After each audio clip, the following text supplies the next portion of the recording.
வணக்கம் அன்பு சொந்தங்களே, இன்னும் ஒரு இப்போது 2.0 செய்தியில் உங்களை சந்திப்பதில் மிகுந்த மகிழ்ச்சி. தமிழ்நாட்டில் நடந்த தஞ்சாவூர், அரவக்குறிச்சி, திருப்பரங்குன்றம் தேர்தல்களை பற்றி எல்லோரும் பேசிக் கொண்டிருக்கிறார்கள். இதில் பாரதிய ஜனதா கட்சி தாங்கள் 3வது இடத்திற்கு வந்துவிட்டதாக ஒரு மாய தோற்றத்தை தொடர்ந்து உருவாக்கி கொண்டிருக்கிறது. போட்டி என்பது அதிமுகவுக்கும் திமுகவுக்கும் தான் என்பதில் எந்த மாற்று கருத்தும் இல்லை. தேர்தல் ஆணையம் வெளியிட்டிருக்கக்கூடிய வாக்கு சதவீதத்தை பார்த்தாலே இது புரியும். திமுக 37.8% வாக்குகளை பெற்றிருக்கிறது.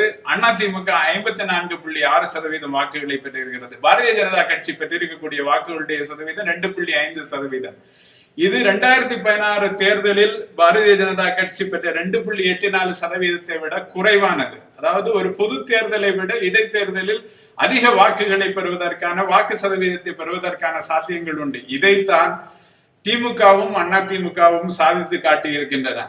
அதிமுகவை பொறுத்தவரையில் 60 நாட்களாக அந்த கட்சியுடைய தலைவர் ஜெயலலிதா மருத்துவமனையில் சிகிச்சை பெற்று வரக்கூடிய நிலையில் அவர்கள் மிகுந்த உற்சாகமாக வேலை செய்து பெரிய வெற்றியை ஈட்ட வேண்டும் என்கிற மோட்டிவேஷனில் இந்த நம்பரை, கூடுதலான நம்பரை 54.6% வாக்குகளை பதிய வைத்திருக்கிறார்கள்.